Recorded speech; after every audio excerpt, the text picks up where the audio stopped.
Segundo libro de la Biblia. Y vamos a exponernos hoy al capítulo 3 de este libro.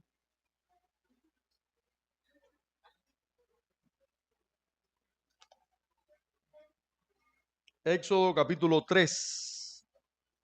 Y bueno, si el Señor nos permite, nos concede esto, pues vamos a predicar todo este capítulo.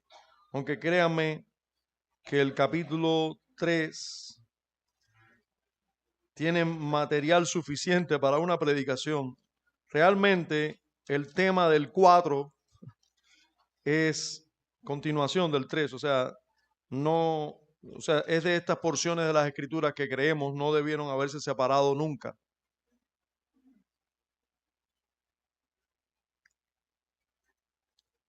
Sí, gracias.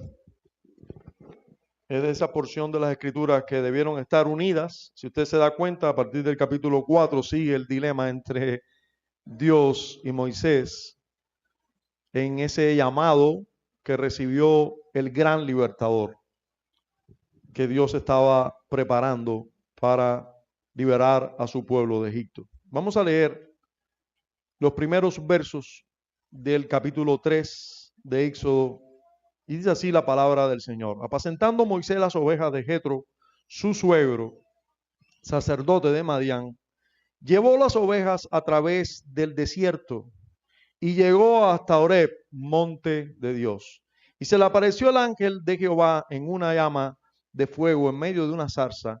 Y él miró y vio que la zarza ardía en fuego y la zarza no se consumía. Entonces Moisés dijo, iré yo ahora y veré esta grande visión. ¿Por qué causa la zarza no se quema?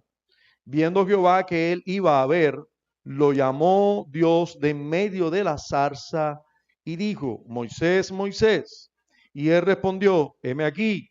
Y dijo, no te acerques, quita tu calzado de tus pies, porque el lugar en que tú estás, tierra santa es.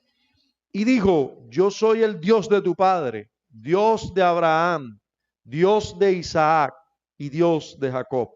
Entonces Moisés cubrió su rostro porque tuvo miedo de mirar a Dios. Padre, Señor, bendícenos. Señor, bendícenos con tu palabra. Padre y Dios nuestro, nosotros no vivimos solo de pan, necesitamos tu palabra.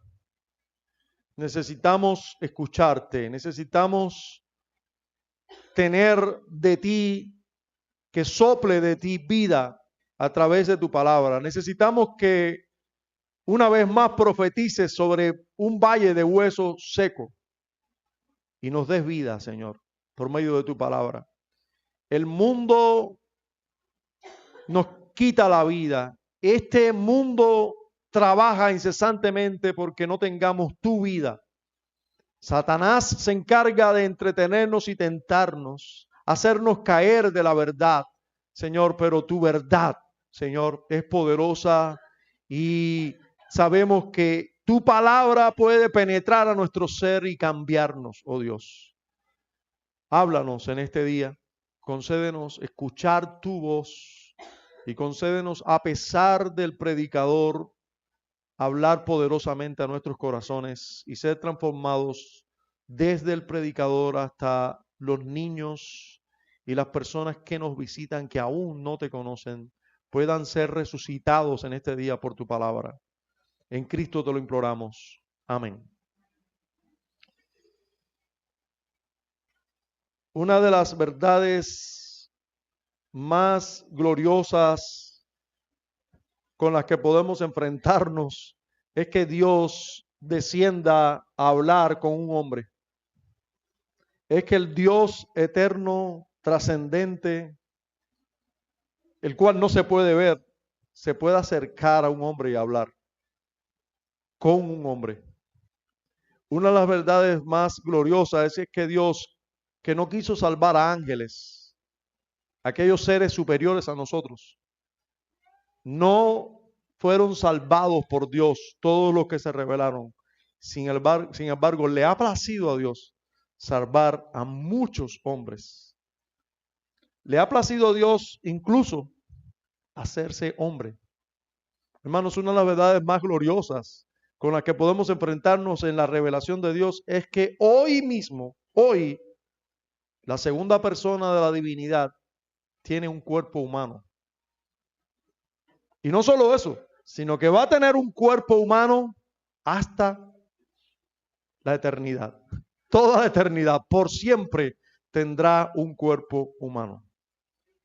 Dios realmente le ha placido hacer de nosotros seres que no merecemos ser. Le ha placido acercarse a nosotros.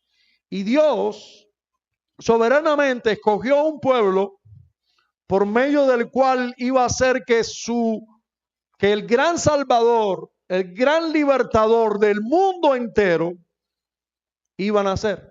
Y ese pueblo era aquellos descendientes de Abraham, de Isaac y de Jacob, que ahora mismo no eran las personas más dichosas del mundo, ni los millonarios más grandes del mundo, ni las personas más felices del mundo. No, eran los esclavos, eran esclavos en este mundo. Eran los peores personas, las personas peor miradas en el mundo, las menos dichosas en el mundo. Hoy, en ese tiempo, en este tiempo en que se nos narra esta historia, eran esclavos en Egipto. A Dios le plugo enviarles un libertador, un gran libertador.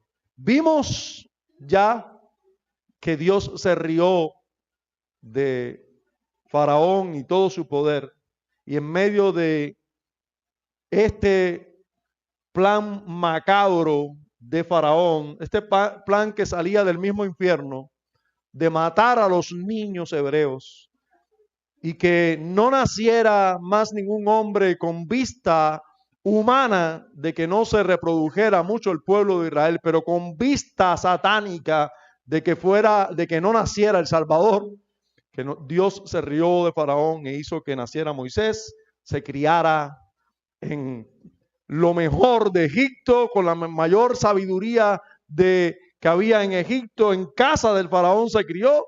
Y también vimos cómo, a pesar de que Faraón lo quiso matar ya teniendo 40 años, Moisés huyó a Madián. Allí se encontró con una familia, allí fue acogido por una familia, allí se casó, le dieron una mujer por esposa gentil y allí también vimos que tuvo hijos. Después vamos a ver que 2 hijos y no solo uno. Pero Moisés, que indudablemente era el libertador que Dios estaba preparando, con 40 años no estaba listo. Con 40 años Moisés no estaba listo para su gran empresa, pues Moisés tenía la disposición, tenía todo el deseo de servir a Dios, tenía el anhelo de servir y venía ese anhelo de Dios. Pero cuando comenzó con toda su fuerza a tratar de servir a Dios, lo primero que hizo fue matar a un egipcio, lo segundo hacer de juez entre dos coterráneos, entre 2 hebreos, y los mismos hebreos lo rechazaron. Dijeron, ¿y quién eres tú? Moisés tuvo que huir cuando pensaba que él iba a ser el libertador de Egipto. Allí, en medio de esa situación que supongo yo para Moisés muy tormentosa, por mucho tiempo pensando que él iba a ser el libertador, pasa todo un año y nada de Dios. 2 años y nada de Dios. 10 años y nada de Dios. 20 años, tengo 60 ya, me olvidé de que Dios me quería como libertador de su pueblo. Pero no 20, 30 años, tengo 70, mucho menos, ya yo no soy nadie y Dios no puede hacer nada conmigo. Cuando cumplió 80 años, entonces, vamos a ver cómo el gran libertador recibe el llamamiento de Dios a liberar a su pueblo.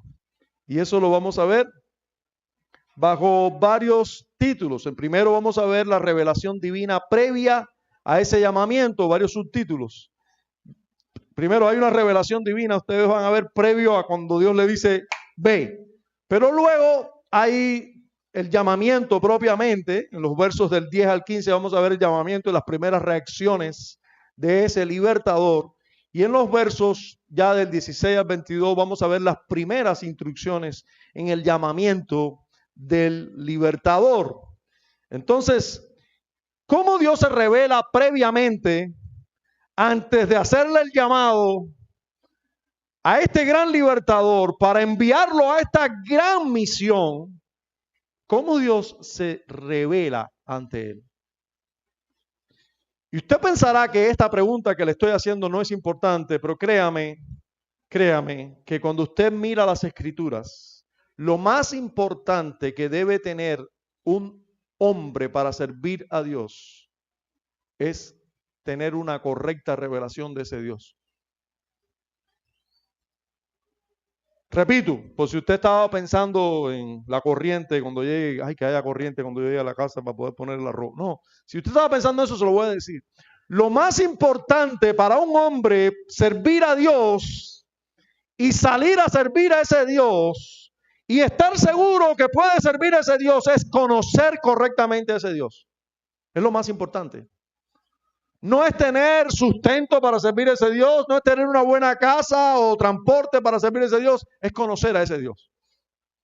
Es conocer a ese Dios. Y Dios lo primero que hace es revelarse al hombre que Él va a usar para ser el gran libertador. Los versos desde el 1 hasta el 9 vemos esa revelación de Dios. Dios se revela, se muestra ante Moisés. Y vamos a ver el tiempo en que ocurre esta revelación divina previa al llamamiento. Sí, yo dije que tenía 80 años Moisés. ¿Habrá equivocado el pastor? Porque aquí no dice nada.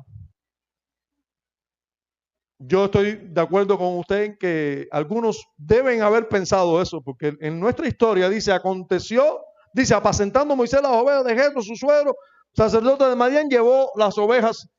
Y Moisés había ido allí a Madián con 40 años, ¿verdad? Todos estamos de acuerdo en eso, que ya tenía 40 años, se los demostré por otra porción de las Escrituras que nos revela esto. Y ahora nos dice que él estaba apacentando las ovejas. ¿Y por qué? ¿De dónde saco que tenía 80 años? No lo dice el texto aquí. ¿De dónde lo saco? La Escritura se interpreta con las Escrituras. ¿Y dónde nos dice eso? ¿Dónde nos dice la edad que tenía Moisés en este tiempo? Nos lo dice en el libro de los Hechos. Oye, qué complicada es la Biblia. Un poquito complicada. Yo creo que es suficientemente clara para entender suficientemente, pero hay cosas que hay que estudiarla para entenderla, hay que escudriñarla para entenderla. En el libro de los Hechos, en el Nuevo Testamento, que el Nuevo Testamento muchas veces interpreta el Antiguo Testamento y nos enseña a interpretar el Antiguo Testamento, en el libro de los Hechos encontramos a Esteban haciendo una gran defensa de la fe del verdadero cristianismo delante de muchos que se le opusieron. ¿Y qué dice Esteban? Bueno, en el verso 23 de Hechos 7, Esteban haciendo esa defensa ahí, y usted espero que esté con su Biblia ahí. A ver, vaya a su Biblia, por favor, los que no han ido a su Biblia. Debo decirles que si usted no participa así activamente en la predicación, usted se puede dormir. Coja la Biblia, participe, anote, haga todo tipo de trabajos allí. Todos estamos trabajando juntos aquí. No es solo el predicador, todos debemos trabajar intensamente. En Hechos 7, versículo 23, Esteban está hablando en su discurso, en su predicación, y dice: cuando hubo cumplido la edad de 40 años, le vino al corazón el visitar a sus hermanos, los hijos de Israel. Eso es lo que pasó en Éxodo capítulo 2. Tenía 40 años cuando le vino el visitar al corazón, le vino al corazón el visitar a sus hermanos. Ahora, en el versículo 30 de Hechos 7, dice: Pasados 40 años, un ángel se le apareció en el desierto del monte Sinaí en la llama de fuego de una zarza. ¿Cuánto había pasado? 40 años, hermano. Quiere decir que 40 más 40, matemática de segundo grado, o de primer grado, ¿no? De primer grado. 40 más 40, 80 años. Tenía Moisés cuando esto estaba ocurriendo. 80 años. ¿Cuándo Moisés creyó que estaba listo? Con 40 años. ¿Cuándo Dios creyó que estaba listo? Con 80 años. Con 40 años, ¿quién no tiene todavía fuerzas? Yo era un muchacho con 40 años. Todavía le gano una pila de cosas a ciertas personas con 28 años. Imagínense con 40. Johan, con 40 no te ponían al lado mío en nada. Con 40 años uno tiene mucho vigor, mucha fuerza, ya tiene un poquito de experiencia y tiene fuerzas. Esa es la edad que Moisés creía era perfecta para servir a Dios. Pero Dios creía que no estaba en condiciones. Él tenía toda la fuerza para en sus fuerzas hacer todo. Pero cuando ya no tenía fuerzas, fue cuando Dios lo llamó. Porque ahora no iba a depender de sus fuerzas, sino solo de Dios. Solo de Dios. Miren qué estaba haciendo este hombre. Apacentando, dice Éxodo capítulo 3, versículo 1. Apacentando Moisés las ovejas de Jetro, su suegro, sacerdote de Madián. ¿Ustedes ven lo que estaba haciendo este hombre?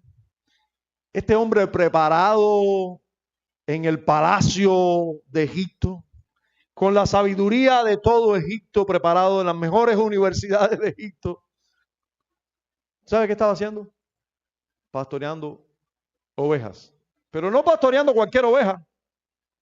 Ovejas que no eran suyas.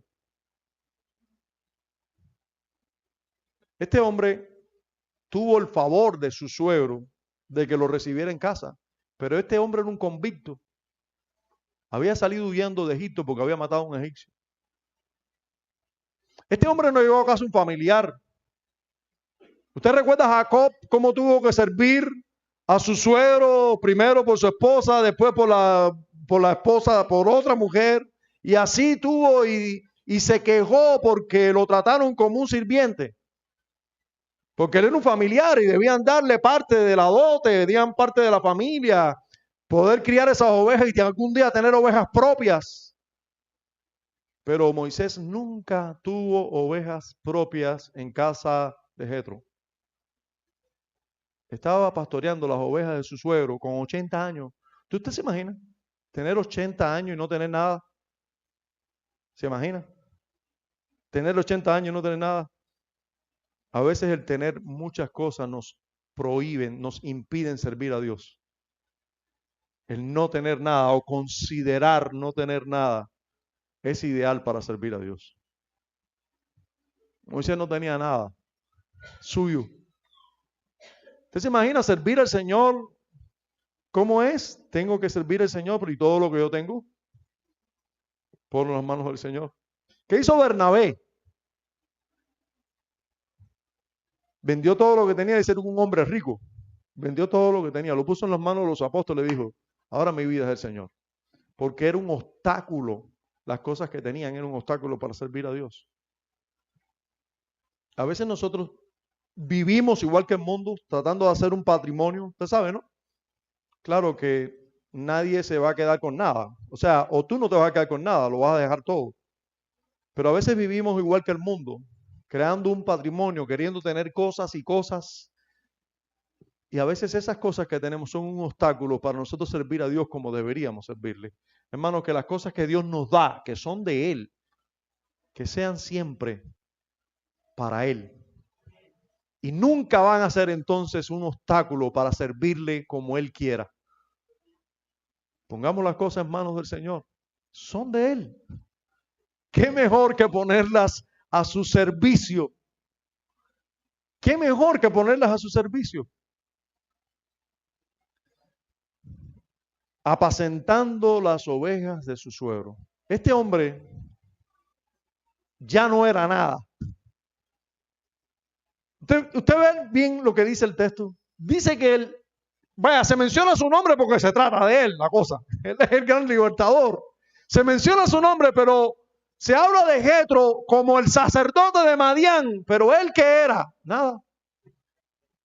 Estaba cuidando, apacentando las ovejas de quien era alguien. Jetro, sacerdote de Madián. Este no era nada. Hermanos, y así, cuando no era nada, ni nadie importante, entonces se le apareció un ángel del Señor. Dice, y se le apareció el ángel de Jehová en una llama de fuego en medio de una zarza. ¿En qué momento Dios apareció? Bendito sea Dios, cuando él no era nada ni nadie, ni se creía nada ni nadie. Porque de hecho vamos a ver allá cuando él pregunta, ¿quién soy yo?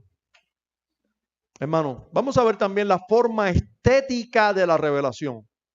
Sí, ¿cómo se aparece Dios? Porque hay un porqué. Si le preguntamos al texto, ¿y por qué? ¿Y cómo es eso de una zarza ardiendo? ¿Y por qué Dios se le revela de esa manera? Dice el verso 2, y se le apareció el ángel de Jehová en una llama de fuego en medio de una zarza. Espero que todo el mundo entienda qué cosa es una zarza. Cristian, tú sí sabes, pero bueno, hay muchachos que no saben aquí, personas que no saben, que una zarza es una planta que crece en el desierto, espinosa, más bien reseca, no de muchas hojas, no de hojas llenas de agua o de líquido, no. Es una planta espinosa que crece en el desierto. Y en medio de esa zarza, o sea, y esa zarza estaba cubierta por una llama de fuego, que probablemente haya sido algo común en el desierto, porque que haya fuego en el desierto, que hay mucha sequía, es algo común. Fuego, la zarza. ¿Cuánto durará una zarza con fuego en el desierto? ¿Cuánto puede durar una zarza? Si usted toma ahora un periódico, si usted toma un buen bloque de carbón, del carbón bueno de Maraú, y usted lo prende, ese tronco va a durar bastante ahí, prendido ahí. Va a durar bastante porque es Maraú, porque es una madera fuerte. Pero si usted toma un periódico y le prende candela, ¿cuánto dura el periódico ese? Nada. Así dura como un periódico una zarza con fuego. Pero lo curioso aquí, y la gran revelación aquí, el gran misterio y la gran maravilla de esto, es que la zarza no se consumía. Y Moisés, que estaba adaptado a ver zarzas y quizás zarzas ardiendo, miren qué ocurre. Dice la escritura, dice, y vio que la zarza ardía en fuego y la zarza no se consumía. Entonces Moisés dijo, iré yo ahora y veré esta grande visión. ¿Por qué causa la zarza no se quema? ¿Por qué no se desaparece? ¿Por qué no se esfuma con el fuego? ¿Qué pasa aquí? Una grande maravilla hay aquí, una grande visión hay aquí. Moisés tenía 80 años, era un don nadie, criaba, pero por lo menos no era normal. Él sabía que algo raro estaba pasando, ¿verdad? Algo raro, muy raro. No hay que ser químico ni físico para saber que fuego, el fuego, miren ustedes, el fuego en este mundo depende del combustible. Para que el fuego exista, tiene que haber un material del cual él se administre para existir. ¿Qué pasa? Usted y yo somos expertos en eso en Cuba. ¿Qué pasa cuando el carbón se acaba? Cuando se hace todo ceniza. ¿Qué pasa con el fuego? Desaparece también. Hay que echarle más carbón. Si no, no hay fuego. ¿Verdad? Hay que echar más carbón para que haya fuego. Entonces, el carbón va a encenderse con fuego, pero el fuego depende del carbón. Si el carbón se apaga, se acaba el fuego también. Usted quita el combustible, quitó el fuego también. ¿Verdad? ¿Y cómo es eso que la zarza no arde y el fuego sigue? No se quema la zarza y el fuego se mantiene. ¿De qué depende ese fuego? ¿Qué mantiene encendido el fuego si la zarza no se consume? ¿Cómo es que la zarza no se consume si es fuego lo que la rodea? ¿Y cómo es que el fuego se mantiene si la zarza no se consume? Hay una grande maravilla allí. Algo muy raro está pasando allí. La pregunta que tenemos que hacernos es la siguiente. ¿Se pudo haber manifestado Dios de muchas otras maneras? ¿Sí o no? Sí. ¿Se ha manifestado Dios de otras maneras a otros hombres en otros tiempos? Sí. Sin embargo, a Moisés se le ha revelado a este gran libertador al cual él va a llamar para una gran misión. Se le ha revelado de una manera rara, extraordinaria. Se le ha revelado en medio de una zarza, como un fuego en medio de una zarza. Si es Dios quien estaba hablando en medio de esa zarza, podemos decir que Dios estaba habitando en la zarza. Quiere decir que Dios, el templo donde Dios prefirió habitar era una zarza. El lugar donde Dios quiso habitar fue en una zarza, en una planta espinosa del desierto común. Allí quiso habitar Dios. Hermanos, ¿qué nos revela esta aparición o esto que Dios está haciendo delante de Moisés y para todos nosotros los que leemos la historia después? ¿Qué nos quiere revelar el fuego en medio de una zarza que no se consume?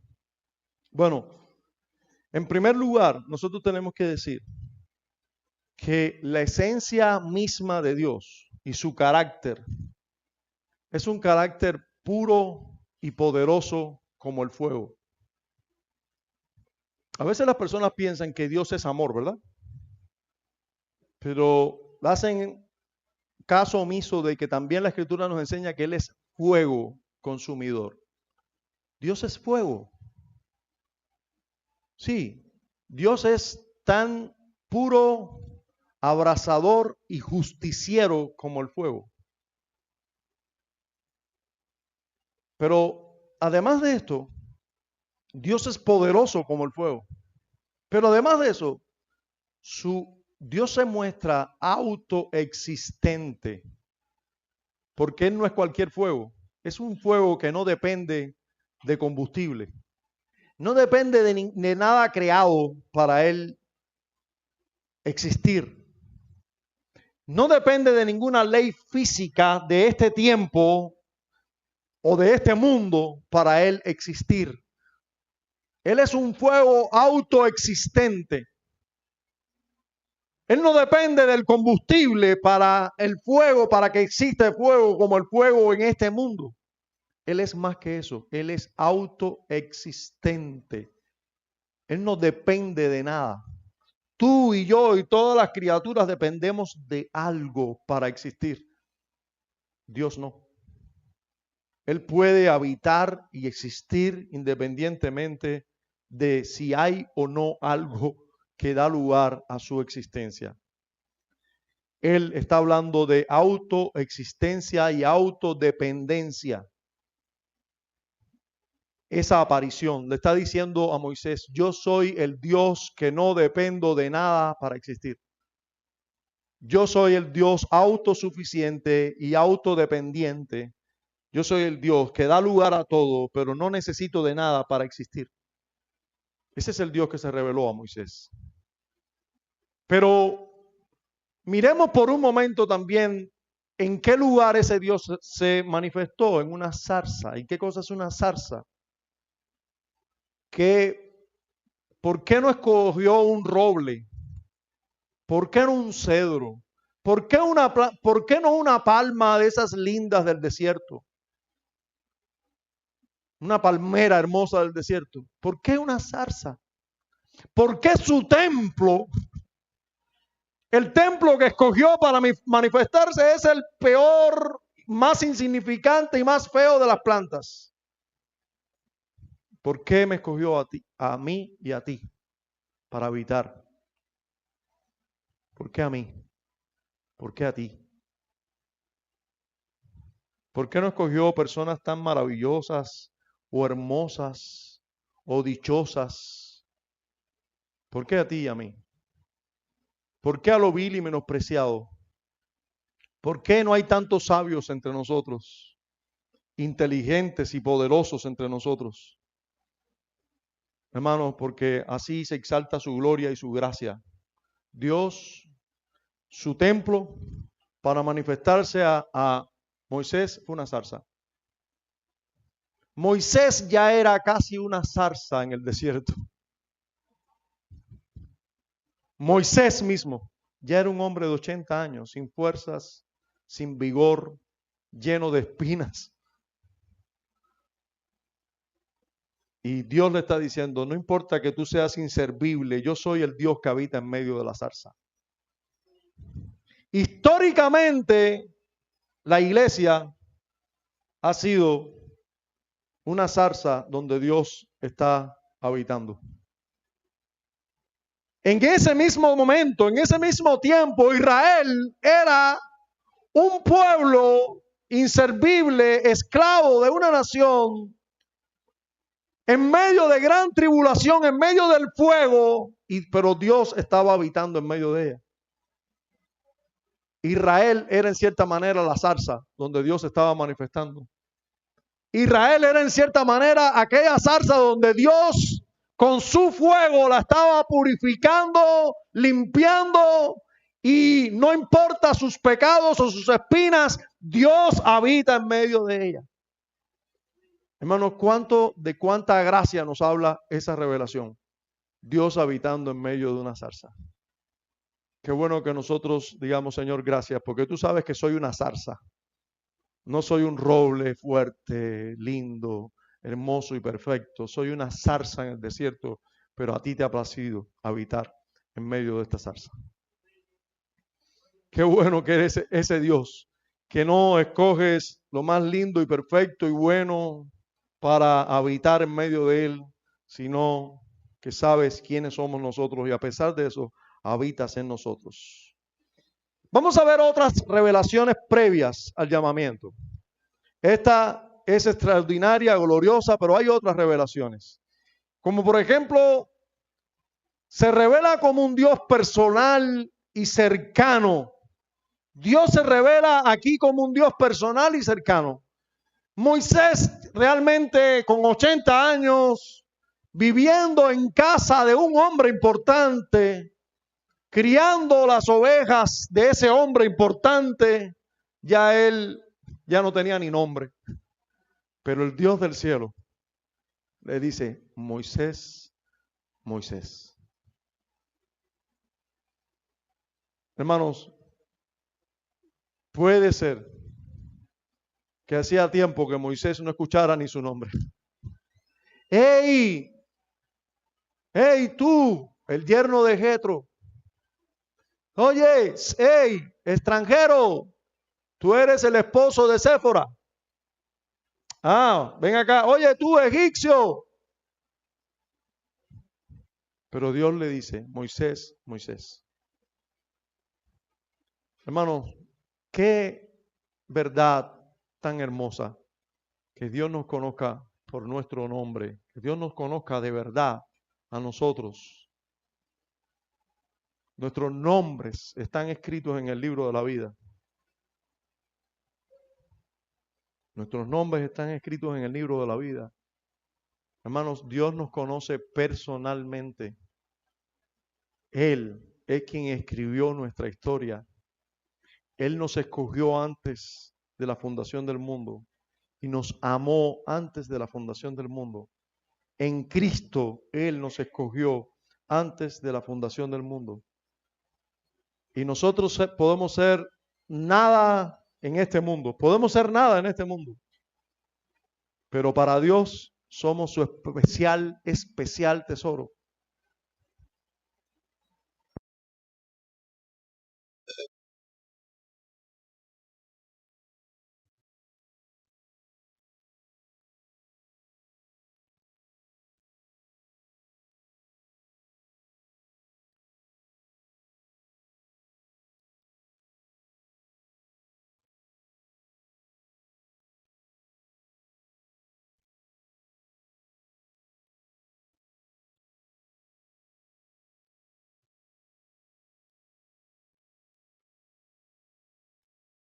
No solo de... ¿Puedes abrir esa ventana de arriba también? Tengo la competencia no solo del espacio, sino también del agua afuera. Así que por favor, trate de hacer silencio y de prestar atención. Les decía que hay otras revelaciones previas al llamamiento de Moisés. Y Dios se revela como un Dios cercano al llamar a Moisés por su nombre, pero también Dios se revela como un Dios santo. En el versículo 5 de nuestro relato dice, y dijo, no te acerques, quita tu calzado de tus pies, porque el lugar en que tú estás, tierra santa es. Una de las cosas en las cuales debemos meditar suficientemente es que aunque Dios sea cercano y nos llame por nuestro nombre, no debemos obviar nunca la solemnidad que debemos tener cuando nos acercamos a Él. Hermanos, Moisés tiene una revelación que hace que su corazón se llene de admiración por el Dios que se ha revelado a su vida. El Dios que le dice, Moisés, Moisés, y que Moisés inmediatamente le dice, heme aquí. Podía esto hacer que Moisés desmedidamente se arrojara,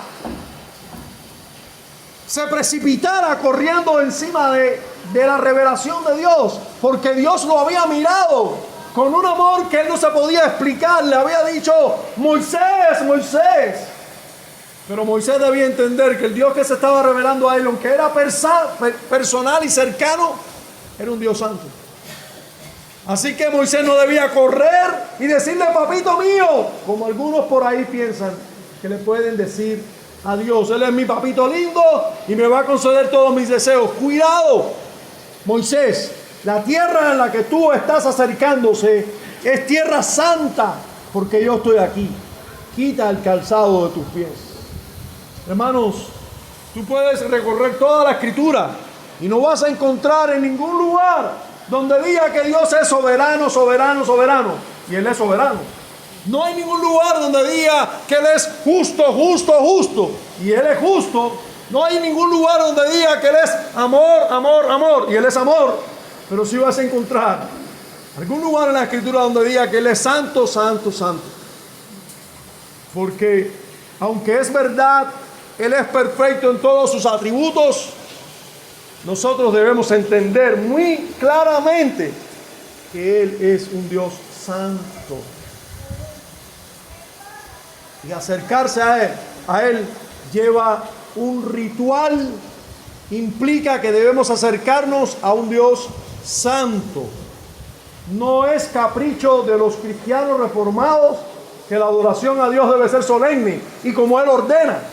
Es que Dios en toda su plenitud, cuando se revela a los hombres, se revela como un Dios que debemos tener cuidado para acercarnos. Moisés, hay una instrucción para ti, no te acerques como tú quieras, ni como tú estás. Quita el calzado de tus pies. En otras palabras, acércate a mí con reverencia. En otras palabras, acércate a mí como a un rey temible. Acércate a mí con cuidado y con pureza. Quita todo lo sucio que hay en ti, aunque tú entero estás sucio. Cuidado, acércate lo más limpio posible a mí. Dios se revela a sí mismo ante el libertador que Él ha de enviar como un Dios santo.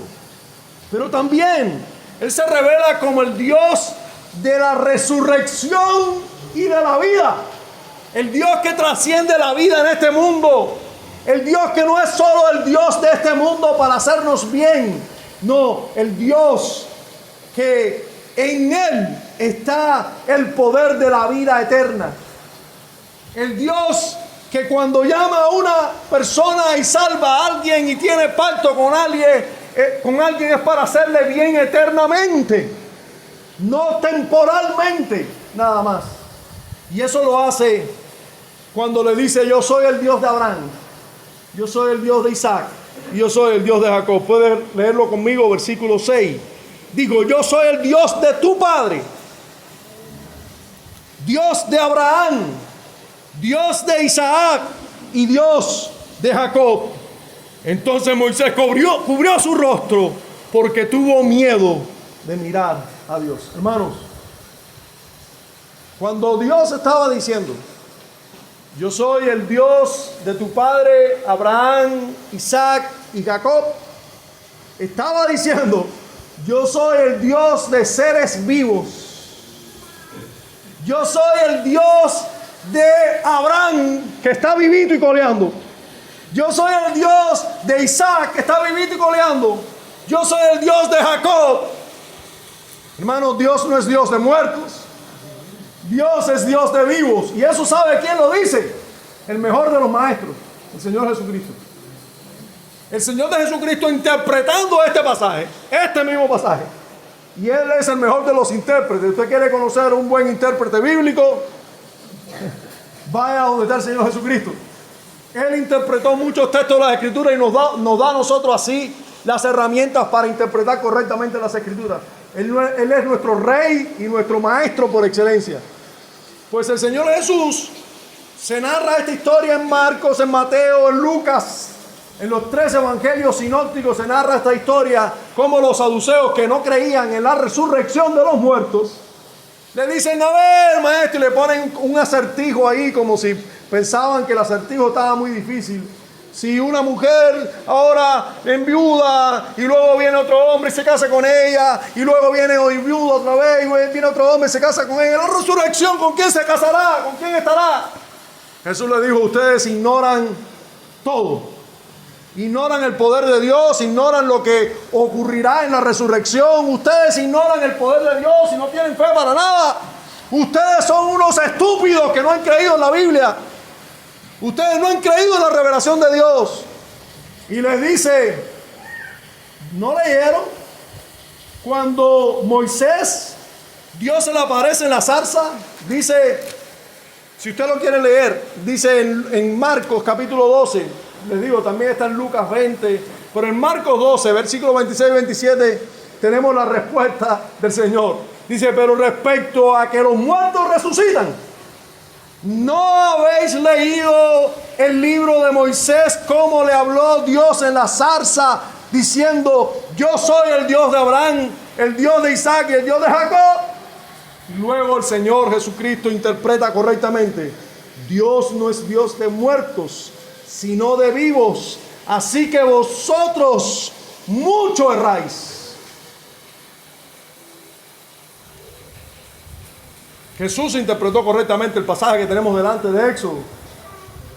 Cuando Dios le está diciendo a Moisés, yo soy el Dios de tus padres, le está diciendo, yo soy el Dios de la resurrección. Abraham está vivo delante de mí, Isaac está vivo delante de mí, yo soy el Dios de ellos. Yo soy el Dios que está contigo cuando tú estás en este mundo, y cuando estás al lado de allá también soy el Dios tuyo. El que te hace vivir aquí, el que te hace vivir allá. Ese soy yo. Pero además de esto, hermanos, Dios se revela como el Dios inmanente o cercano a su pueblo. El Dios eterno, trascendente, inmutable, todopoderoso, omnisciente, omnipresente, también está cercano a su pueblo. Está aquí. Se acerca a nosotros. Nos escucha en nuestras oraciones. Está en nuestro sufrimiento. Se acerca a nosotros. ¿Cómo es posible esto? Es posible. Es posible. Nosotros entre nosotros nos decimos, ay, tú no sabes el dolor ni el padecimiento de esta enfermedad que hay ahora. No quieras tú saber. Tú no te imaginas lo que he pasado. Hermanos, es verdad, nosotros no lo podemos imaginar. Pero hay alguien que sí está con nosotros en la aflicción, y ese es Dios. Y no les puedo explicar, humanamente no se los puedo explicar, pero Dios está cercano a cada uno de nosotros. Dios se revela así. Dios quiere que tú y yo sepamos esto. Dios quiere que su libertador supiera eso. Que Él es un Dios que está por encima de todo, pero también está cercano a su pueblo. Y en el verso 7 se revela a sí mismo como el Dios que escucha la oración, el clamor y que ve el sufrimiento de su pueblo. Dice el versículo 7, dijo luego Jehová, bien he visto la aflicción de mi pueblo. Hermanos, Él lo ha visto. Él ve la aflicción de su pueblo. Dice, he visto la aflicción del pueblo que está en Egipto y he oído su clamor a causa de sus exactores, pues he conocido sus angustias. He conocido sus angustias. Dios es un Dios cercano a su pueblo.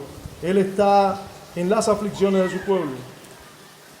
Pero además de todo ello, Dios no solo se revela como un Dios cercano, como el Dios de la resurrección, como el Dios santo, Dios se revela también como un Dios que no solo viene y escucha el sufrimiento y no hace nada con él. Él es también el redentor o el libertador de su pueblo. Él se revela ante Moisés como el Dios que quiere y que hace.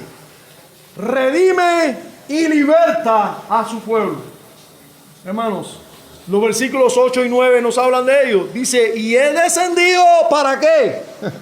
¿Para ver la aflicción y quedarme de brazos cruzados? No, hermano.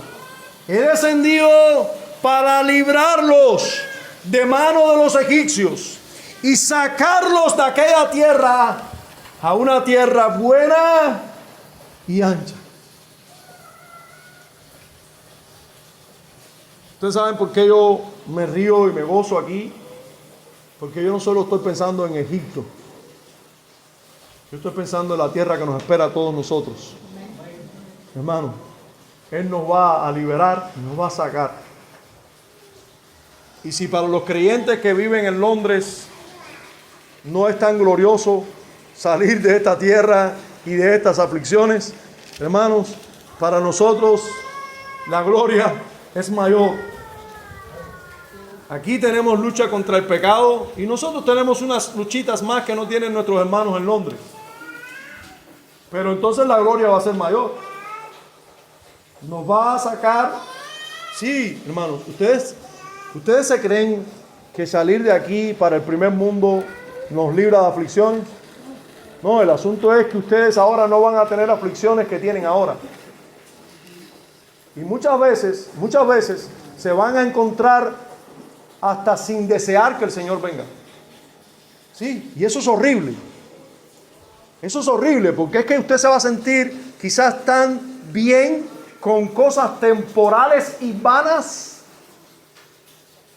que no va a estar anhelando todos los días que el Señor venga. Pero yo sé que no hay nada mejor que un apagón con bastante calor para decir, Señor, ven ya.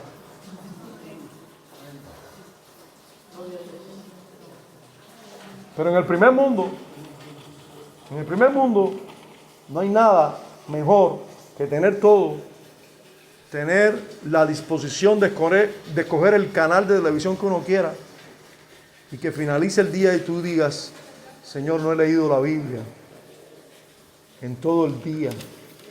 He escogido antes exponerme a no sé cuántas películas. Qué terrible mi corazón. Señor, ven ya y líbrame de mis pecados. Hermanos, las luchas que tenemos aquí no son iguales, no son similares a las que tendríamos en otros lugares, pero todos los creyentes tenemos aflicciones donde quiera que vivamos. Qué bueno que el Señor nos ha librado de ciertas tentaciones en las cuales nuestros hermanos ahora están en otros lugares del mundo. Nosotros tenemos otras aflicciones. Pero todos nosotros, en todo lugar, deberíamos estar anhelando que el Señor nos libere y nos lleve a una tierra más ancha, plena, donde fluye leche y miel. Todos deberíamos estar anhelando esto.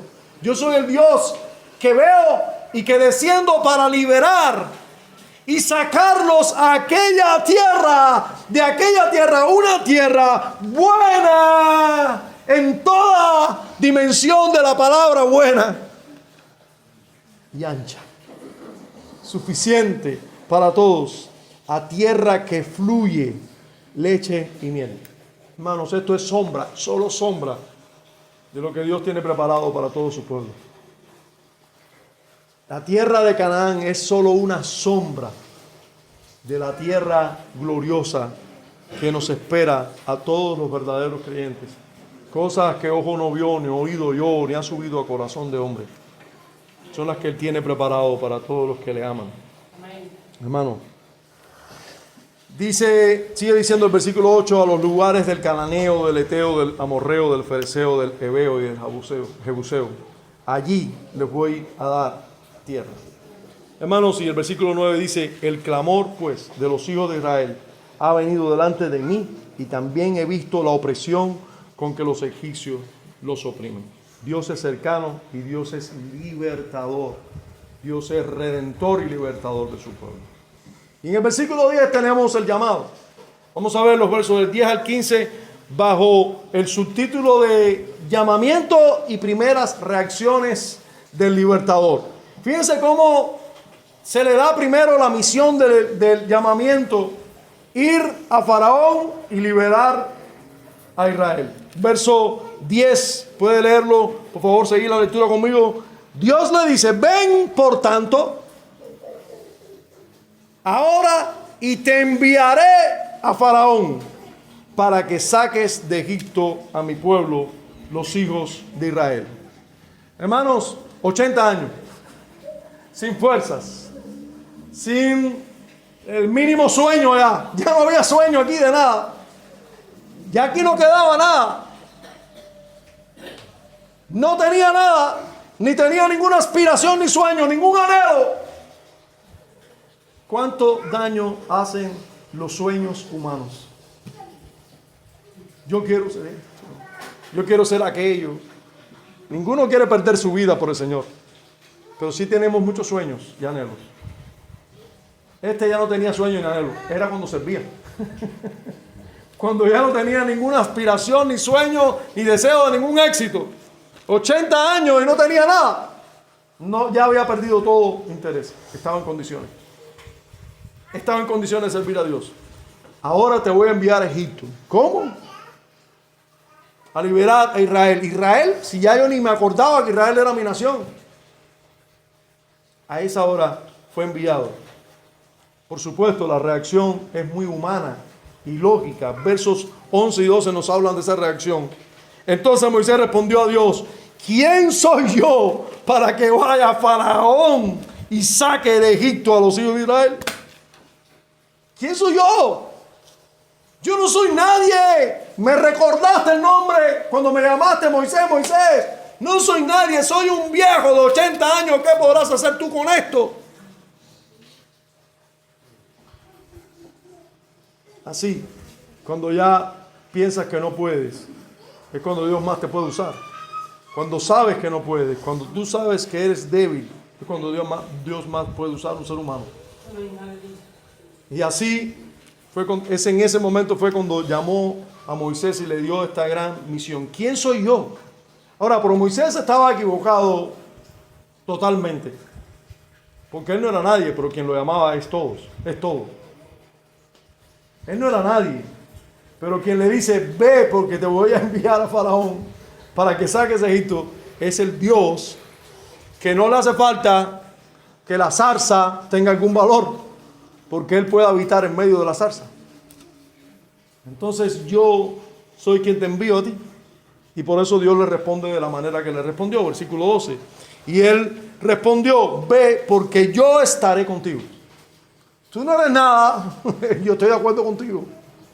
Pero yo estaré contigo. Y esto te será por señal de que yo te he enviado. Cuando haya sacado de Egipto al pueblo, serviréis al Dios sobre este monte. Serviréis a Dios sobre este monte. Miren ustedes la señal, qué curioso. Vas a ir, vas a sacar a Egipto y vas a venir aquí y me vas a adorar. Así de sencillo. Tú vas a ir. Vas a sacar a Egipto, a Israel de Egipto. Vas a venir a este monte y me vas a servir aquí. Eso es una señal. Vas a ver que así va a ocurrir. Porque yo soy Dios. Porque yo soy Dios. Hermanos, realmente es imposible. Miren, usted se mira a sí mismo. Y es imposible que usted diga, yo voy a llegar al cielo y voy a llegar al cielo con santidad. Porque sin santidad nadie verá a Dios. Usted se mira a sí mismo y dice, ¿cómo es eso? Dios lo va a hacer. Dios lo va a hacer. Tú no, pero Dios sí. Tú dices, ¿cómo es que esta iglesia va a permanecer y va a seguir creciendo y la iglesia del Señor va a seguir prosperando en este mundo cada vez más secular y donde más enemigos se levantan? ¿Cómo va a ocurrir? Bueno, Jesús dijo, y será predicado el evangelio en todo el mundo y entonces será el fin. Así que hasta el último tiempo la iglesia va a estar y se va a predicar el evangelio. Hasta el último tiempo, antes del fin, lo que va a haber es iglesia predicando el evangelio en todo el mundo. Y entonces será el fin. Así que iglesia va a haber hasta el último tiempo predicando el evangelio en todo el mundo. Porque Cristo lo dice. Y eso es sí y es amén. No depende de nuestra fuerza, sino de Él, que es suficiente para llevarnos, guardarnos sin caída hasta el fin. Luego Moisés pone otro requisito. Versículo 13 al 15 dice: dijo Moisés a Dios, he aquí que llego yo a los hijos de Israel. Ya muy bien, me convenciste, voy para allá. Faraón va a entregar al pueblo, o sea, un día voy a salir con el pueblo. Pero es que ni Israel cree en mí. Ya yo traté de poner a 2 israelitas que hicieran las paces, que se vieran como hermanos, y me dijeron, ¿quién eres tú? Ahora yo llego a Israel, les digo, aquí estoy de parte de Dios. El Dios de vuestros padres me ha enviado a vosotros. Y si ellos me preguntaren, ¿cuál es su nombre? ¿Qué les responderé? Dime algo tuyo que yo pueda decirles, que no sea lo que ellos han escuchado siempre. Dime cómo, ¿qué les voy a decir? Que el decirle esto, ellos puedan decir, ajá, ese es Dios. Y puedan hacerme caso. ¿Qué le podré yo decir de tu persona, de tu nombre? Que ellos realmente me escuchen. Versículo 14. Y respondió Dios a Moisés, yo soy el que soy. Y dijo, así dirás a los hijos de Israel, yo soy, me envió a vosotros. Hermanos, encontramos aquí lo que sería una revelación divina de sí mismo, de cómo Dios se ve a sí mismo. Encontramos aquí un nombre de Dios que definiría a Dios en una sola frase o nombre. Yo soy el que soy. Pero este nombre va a tener sentido para nosotros cuando nosotros entendamos que todos nosotros somos gracias a algo. Yo puedo decir, yo soy lo que soy gracias a Dios, ¿sí o no? Y todos nosotros podemos decir eso. Seamos menos o más, todos podemos decir, yo soy lo que soy gracias a Dios. Pero eso lo tiene que decir cada ser, cada ángel, cada arcángel, cualquier cosa o ser en este universo, tiene que decir eso. Yo soy lo que soy gracias a... Pero el único que puede decir, yo soy el que soy. Y no dependo de nada, ni de nadie, ni de ningún otro ser. Es el único que es Dios. Por eso es que no pueden habitar 2 dioses en este universo. Tiene que haber un solo Dios. Porque el único Dios es el único que es autoexistente. Y por cierto, es el único que no cambia. Porque está diciendo yo soy. No, yo voy a ser, ni yo fui. Él es el mismo, Él es el gran yo soy hoy. Y es el gran yo soy en el tiempo de Moisés. Porque Él es siempre. Nunca ha cambiado, no va a cambiar jamás. Ni cambiará jamás. Ni ha cambiado jamás. Él siempre es. Él es el principio y el fin. El alfa y el omega. Desde Génesis hasta Apocalipsis es el mismo Dios. Es el Dios que siempre está presente y siempre está en presente. Es el Dios que no depende de nada ni de nadie y siempre está presente. Él existe, Él es autoexistente y ahora lo dice con su nombre, no solo ardiendo en una zarza, sino por sus propios labios dice: yo soy el que soy. Qué importante para un hombre que va a representar a Dios saber quién es Dios. Qué importante. Dios se está revelando a sí mismo. En este pasaje se está revelando Dios como quizás en muchos lugares de las Escrituras no se ve tanto de los atributos de Dios como en un solo pasaje, en este. Porque Dios está enviando a un libertador de parte suya que lo represente. Que él represente a Él. Debe ser libertador conocerlo perfectamente. Yo soy el que soy.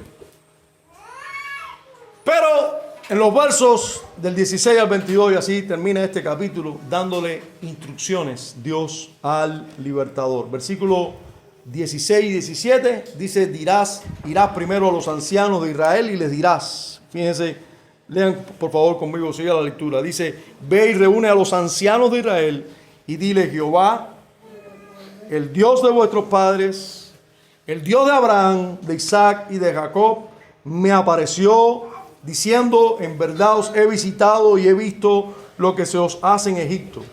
Verso 17: y he dicho: yo os sacaré de la aflicción de Egipto a la tierra del cananeo, del eteo, del amorreo, del fereceo, del heveo y del jebuseo, una tierra que fluye leche y miel. En el versículo 18 encontramos: irás con los ancianos a Faraón. Otra instrucción, dice: y oirán tu voz. Miren cómo Dios ya le está hablando de los resultados. E irás tú y los ancianos de Israel al rey de Egipto, y le diréis: Jehová, el Dios de los hebreos, nos ha encontrado, por tanto, nosotros iremos ahora camino de 3 días por el desierto para que ofrezcamos sacrificios a Jehová, nuestro Dios. Y el versículo 19 al 22 nos habla de los resultados de la obediencia al llamamiento. Dice: mas yo sé que el rey de Egipto no os dejará ir sino por mano fuerte, pero yo extenderé mi mano y heriré a Egipto con todas mis maravillas que haré en él, y entonces os dejará ir. Y yo daré a este pueblo gracia en los ojos de los egipcios, para que cuando salgáis no vayáis con las manos vacías, sino que pedirá a cada mujer a su vecina y a su huéspeda alhajas de plata, alhajas de oro y vestidos, los cuales pondréis sobre vuestros hijos y vuestras hijas, y despojaréis a Egipto. Hermano, ¿con qué seguridad habla nuestro Dios? ¿Con qué seguridad habla nuestro Dios? Nuestro Dios. Y todo el que crea en Él será salvo. Y yo os doy vida eterna y no pereceréis jamás. ¿Con qué seguridad habla nuestro Dios? Nada de esto había pasado, pero Él lo podía decir con toda seguridad. Hermanos, Moisés solo pudo estar listo para esta gran empresa a los 80 años. Y este tuvo que tener una gran revelación de Dios para ir en pro del llamamiento. Él tuvo que tener una revelación divina extraordinaria. Pero nuestro libertador a los 30 años ya estaba más que listo. Más que listo estaba nuestro libertador. Hermanos, porque él no necesitaba una preparación para que su modestia estuviera a la altura de lo que debe tener en carácter un hombre para ser un líder que represente a Dios. Nuestro Señor tenía tanta perfección en su carácter que solo fue necesario que tuviera mayoría de edad para salir a ser nuestro libertador. Pero Moisés tuvo que tener una revelación extraordinaria de Dios para ir y hablar de Dios. Nuestro libertador es Dios con nosotros. Él sabe quién es Dios, porque Él es Dios. Él pudo hablarnos de Dios. Él pudo hablar de Dios porque Él es Dios con nosotros.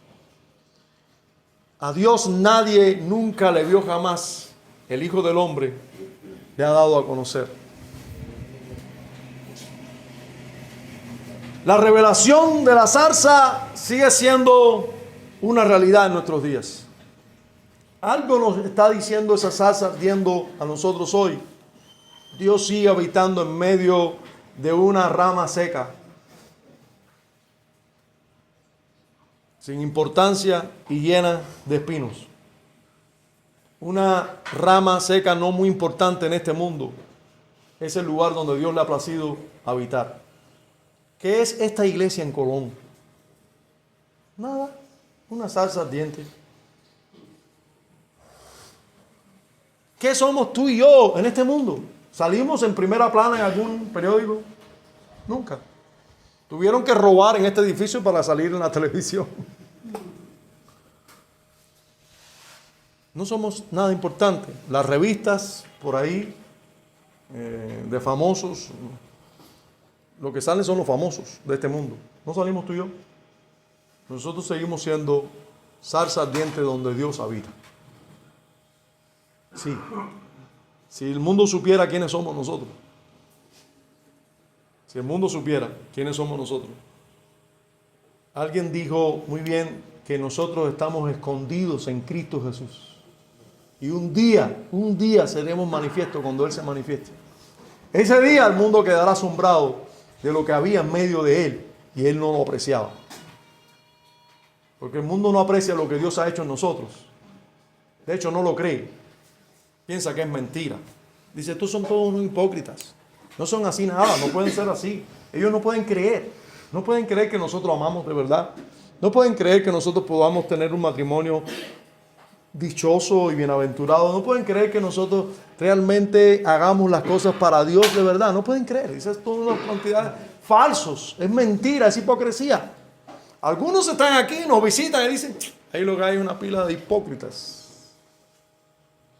No pueden creer la obra de Dios en nosotros. Un día lo verán y dirán, qué ciego estábamos. Qué ciego estábamos. Dios estaba obrando en medio de ellos, delante de mis narices, y yo pensaba que simplemente era una zarza con espinas, pero veía la gloria y no lo creía. No lo creía, hermanos. Todavía la misericordia y la bondad de Dios emana de esa imagen, porque nosotros somos zarzas ardientes en este mundo. Zarzas donde a Dios le ha placido habitar. Plantas espinosas y feas donde a Dios le ha placido habitar. Ser nosotros templos de Dios. Eso es una realidad gloriosa. Miremos la gracia que emana de esa zarza, de la presencia de Dios en nosotros, y asombrémonos de que Dios haga esto. Notemos también y meditemos mucho en el Dios inmanente, cercano, que escucha el clamor de su pueblo, que conoce el sufrimiento de su pueblo. Hermanos, y vayamos más en oración a Él. Les recuerdo lo que el apóstol Santiago nos dijo: ardéis en deseo y no tenéis porque no pedís. Y cuando pedís, pedís mal. Hermanos, que Dios conozca nuestro clamor, de verdad. ¿Cuántas veces nos quejamos donde no tenemos que quejarnos? Y en el trono de gracia, somos incapaces de ir allí al trono de gracia y hablar de nuestras aflicciones allí. Lamentémonos allí, en el trono de gloria, y luego vivamos para agradecer a Dios por todo lo bueno que ha hecho en nosotros.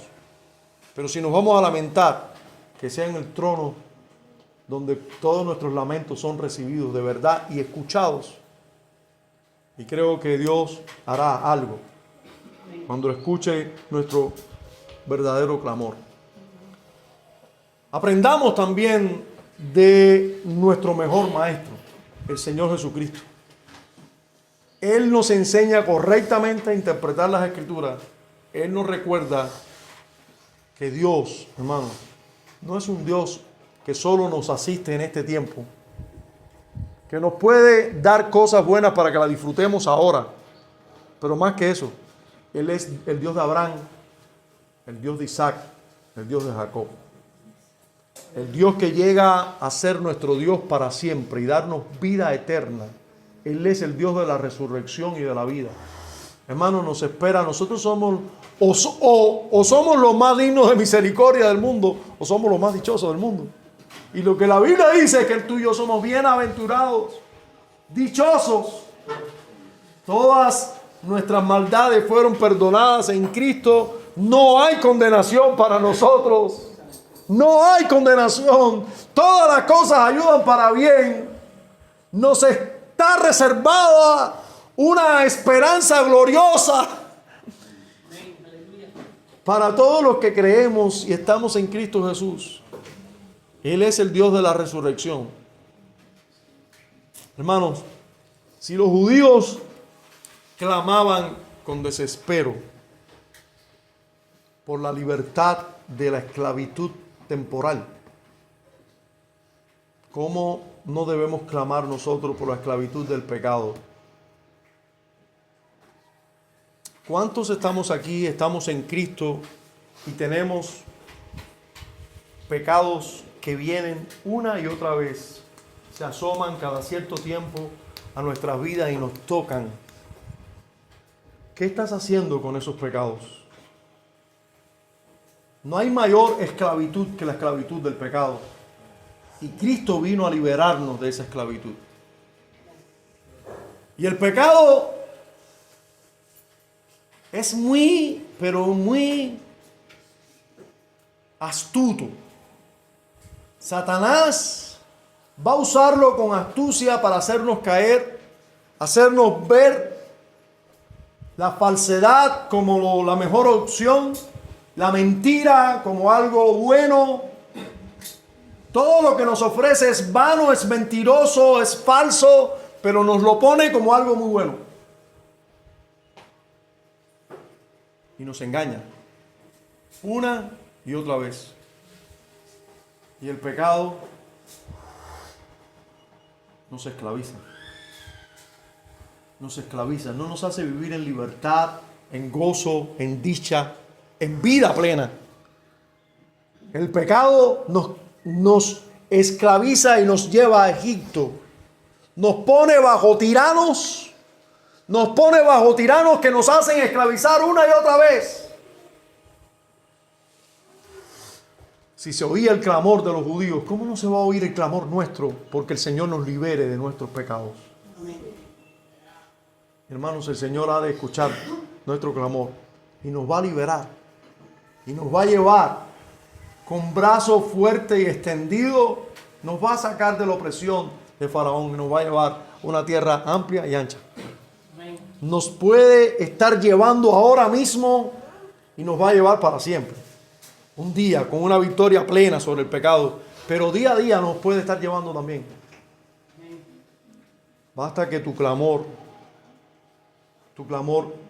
sea sincero, genuino y constante por ser librado de tus maldades.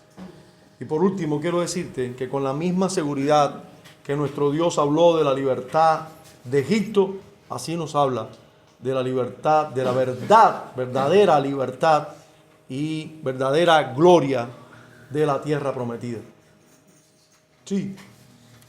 Los voy a sacar de Egipto y van a servirme en este monte.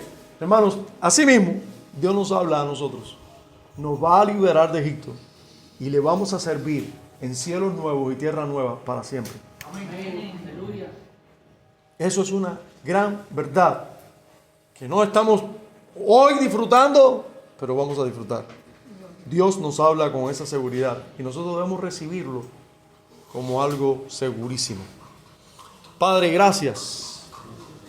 Gracias porque Egipto La obra que hiciste con Moisés es solo una sombra de lo que has hecho en Cristo y estás haciendo en Cristo en cada uno de nosotros. Señor, la realidad de este mundo del pecado y de la esclavitud del pecado es más terrible que la realidad que vivieron los egipcios. Pero el libertador que a nosotros nos liberta es mucho más excelente, más glorioso, más completo, más pleno, más preparado que el libertador que preparaste para liberar a tu pueblo de Egipto. Gracias por Cristo Jesús, nuestro gran libertador. A ti sea la gloria en Cristo Jesús. Amén.